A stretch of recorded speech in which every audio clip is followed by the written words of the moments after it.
Un démon a essayé de voler le trésor du prophète sallallahu alayhi wa sallam et des musulmans en général. La chute est improbable et dans l'histoire, on a l'ange Jibril, on a le prophète sallallahu alayhi wa sallam et en plus de ça, on apprend une invocation pour se protéger des démons. Donc, reste jusqu'à la fin. Le prophète sallallahu alayhi wa sallam a nommé Abu Huraira pour garder le trésor. Donc, il y avait de l'argent et même de la nourriture qui appartenait aux musulmans. C'était la zakat, une aumône, une grosse aumône. Et une nuit, Abu Huraira nous dit que alors qu'il était sur le point de s'endormir, il entend un bruit venant de la pièce où était gardé ce trésor-là. Un bruit de pas ou un bruit de choses qui bougent. Alors que personne n'est censé arriver là. Il y va et il trouve un mendiant qui est en train d'essayer de voler de l'argent, de la nourriture, etc. Donc il choque, il l'attrape, il lui dit je vais t'emmener au prophète sallallahu alayhi wa sallam. Comment tu oses voler l'argent des musulmans à la sadaqa? Un peu de hashma, un peu de...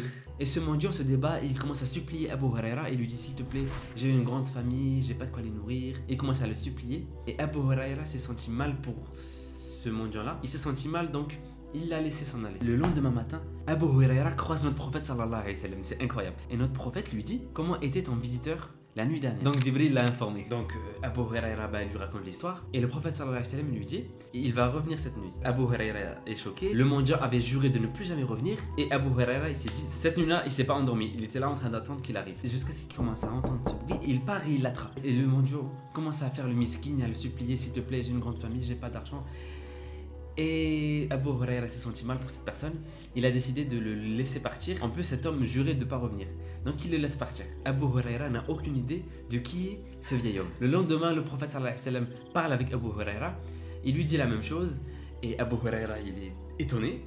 Et il lui dit ne t'inquiète pas, il va encore revenir cette nuit. Donc Abu Huraira à ce moment-là, il s'est dit ok, je vais l'attendre de pied ferme.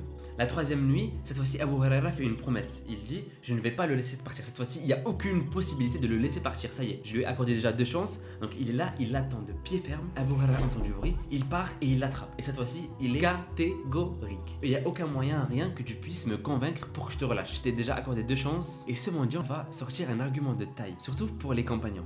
Il va lui dire je pourrais te dire un conseil qui pourrait te bénéficier tant que tu vivras si tu me relâches. Abu Huraira lui dit vas-y dis-moi. Et ce mendiant lui dit avant que tu ne partes dormir, récite Ayat al-Kursi et tu seras protégé des shaitans. Abu Huraira prend le conseil et laisse partir le mendiant une 3e fois. Mais cette fois-ci le mendiant a fait un échange on va dire avec Abu Huraira. Et Abu Huraira va raconter ça au prophète alayhi salatu wassalam et il va lui dire un truc super étonnant. Sadaqaka wa huwa kadoub. Il t'a dit la vérité alors que c'est un menteur. Mais kadoub, quelqu'un qui est constamment en train de mentir. Il n'arrête pas de mentir. N'as-tu pas réalisé qui était ton visiteur la nuit dernière? Abu Huraira lui dit bah non. Il lui dit c'était un shaitan qui était venu sous forme humaine pour voler dans le trésor des musulmans. À travers cette histoire, on apprend que Ayatul Kursi nous protège du shaitan la nuit avant qu'on parte dormir. Aucun shaitan n'osera s'approcher de nous la nuit si on récite Ayatul Kursi. Et la deuxième chose qu'on apprend, c'est que les shaitans sont capables de prendre la forme humaine. Mais bon, ça, c'est pas un secret. Salam alaikum.